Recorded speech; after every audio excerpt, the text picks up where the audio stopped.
کہتے ہیں کہ ایک عورت 70 سال عمر ہے لیکن بالوں کو کالا رنگ لگاتی ہے، مقصد 70 سال کی عمر میں بھی اس کا فیشن کا شوق ابھی ختم نہیں ہوا۔ اب قبر کے زمانے ہیں کہ کالا رنگ لگانے کے زمانے ہیں۔ بہرحال اگر لگانا چاہے کالا ناجائز ہے، کالے کے علاوہ اور کوئی رنگ لگا سکتی ہے۔ مجھے یاد ہے میرے والد صاحب رحمۃ اللہ علیہ نے، ان کے جو شیخ تھے نا وہ حضرت خلیفہ غلام احمد دین پوری تھے رحمۃ اللہ علیہ، وہ بڑے لوگوں میں تھے، اللہ والے بھی تھے، اولیاء اللہ میں سے بھی تھے، اور مجاہد بھی تھے، کفار کے خلاف، انگریزوں کے خلاف انہوں نے جہاد کی،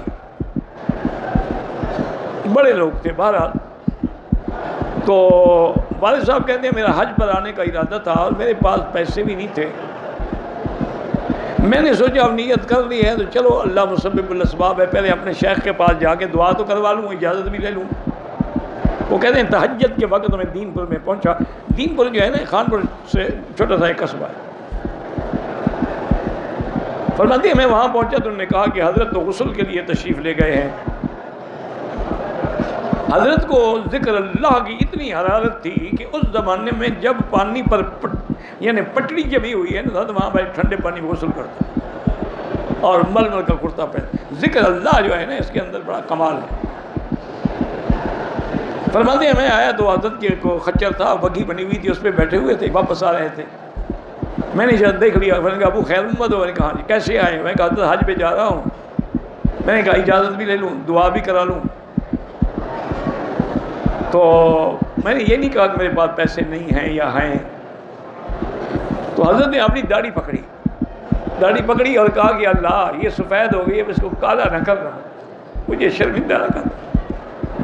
جیب سے شاید 1 روپیہ یا کتنا تھا نکالا، کہنے کہ خیر محمد اب تو میرے پاس یہی ہے، یہی رکھ لو۔ تو سفید بال تو شان ہے، عزت ہے، وقار ہے۔ ہاں اگر کسی کو جوانی کی وجہ سے، شادی کی وجہ سے، جہاد کی وجہ سے ضرورت ہے تو چلو مہندی بھی لا لے، کچھ بھی لا لے۔ تو والد صاحب فرماتے ہیں کہ حضرت کی دعا کا یہ اثر ہوا کہ میں خان پور اسٹیشن پہ آیا، جماعت کے مسجد میں جماعت کا وقت ہو گیا، انہوں نے مجھے آگے وہ جانتے تھے کہ حضرت مولانا خیر محمد صاحب، میں نے نماز پڑھائی، نماز پڑھ کے ایک آدمی نے پوچھا کہ حضرت، میں نے کہا کراچی جانا۔ انہوں نے کہا جی گاڑی میں ابھی 2 گھنٹے ٹائم ہے، اگر 15-20 منٹ آپ درس دے دیں۔ والد صاحب کو تو خیر وظیفہ تھا، ویسے بھی درس دیتے تھے۔ حضرت فرماتے میں نے درس دیا، میں جناب وہاں اسٹیشن پہ آیا، وہ مجھے ویٹنگ روم میں لے گیا، بڑا زبردست اس نے ناشتہ رکھا ہوا تھا۔ انہوں نے کہا حضرت یہ آپ کی کراچی کی ٹکٹ ہے اور وہ میں نے آپ کے لیے فرسٹ کلاس میں ریزرو کرا دیا۔ اللہ کے بندے، انہوں نے کہا حضرت میں کوئی ہوں، کہیں سے ہوں، کچھ ہوں، آپ کی خدمت میں اللہ مجھے اتنا حصہ ڈال دے۔ وہ کہتے ہیں جناب ہم ساری زندگی فرسٹ میں نہیں بیٹھے تھے، فرسٹ کلاس میں بیٹھ کے کراچی آ گئے۔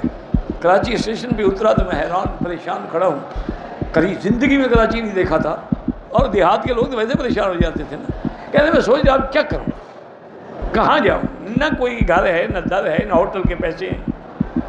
کہا میں نے یہ سوچا کہ کسی مسجد میں جاتا ہوں، کسی مولوی کو ملوں گا، اتنا تو کرے گا نا کہ مجھے مسجد میں ٹھہرا دے۔ کہتے میں کھڑا تھا کہ ایک آدمی آیا، اس نے آ کے مجھے ہاتھ سے پکڑا، کہا السلام علیکم۔ انہوں نے کہا آپ حضرت یہی کھڑے رہیں، میرے مہمان ہیں جن کو میں نے اسی ٹرین سے ریسیو کرنا ہے، آپ نے یہاں سے نہیں ہلنا ہے۔ تھوڑی دیر کے بعد مہمانوں کے لیے مجھے بھی لیا کہ چلے میرے ساتھ آ گیا، تو ان کی تو گاڑیاں شاڑیاں کاریں کھڑی تھی، وہ مجھے گھر لے آیا، کھانا شانا کھلایا، پوچھا ہی نہیں آپ کون ہیں، کیوں ہیں، میں نے بھی نہیں پوچھا کہ حضرت آپ کیوں مجھے لے آئے۔ کہتے ہیں کہ شام کو مغرب کی نماز کا وقت آیا تو اس نے کہا کہ حضرت تو آپ مسافر ہیں، ظہر عصر کو تو میں نے تکلیف نہیں دی آپ کو، اب مغرب تو آپ پڑھا سکتے ہیں۔ والد صاحب نے مغرب کی نماز پڑھی، والد صاحب اللہ نے آواز دیا تھا، قرآن جب پڑھتے تھے تو دنیا بالکل بعض لوگ تو وہ نماز میں گر جاتے تھے، اتنا اللہ نے آواز دی۔ نماز ختم ہوئی تو وہی صاحب کھڑے ہونے کا حضرت مہربانی کر کے آدھا گھنٹہ درس دے دیں، کہتے میں نے درس دیا۔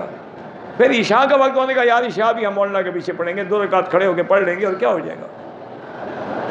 میں نے عشاء پڑھائی، پھر وہ یہ گھر لے گئے۔ اس نے کہا جی میرا نام حاجی موسیٰ ہے، یہ جو بحری جہاز چلتے ہیں نا، شپنگ کمپنی ہے، اس میں میں آدھے کا حصے دار ہوں۔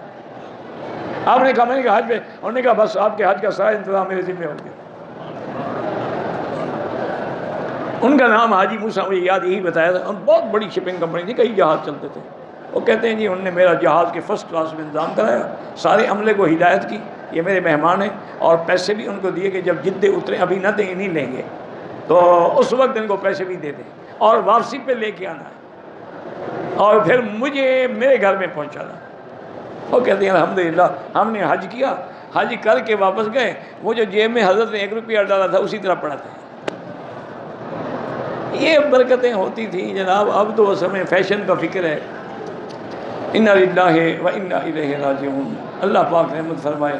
ہم نے تو اپنے اساتذہ کو دیکھا ہے، وہی سادہ چادر، سادہ کرتا، پٹکا سر پہ، پگڑی، اور کوئی دیکھے تو کہے یہ ابھی کوئی جٹ ہے، ہل چلا کے آ رہا ہے۔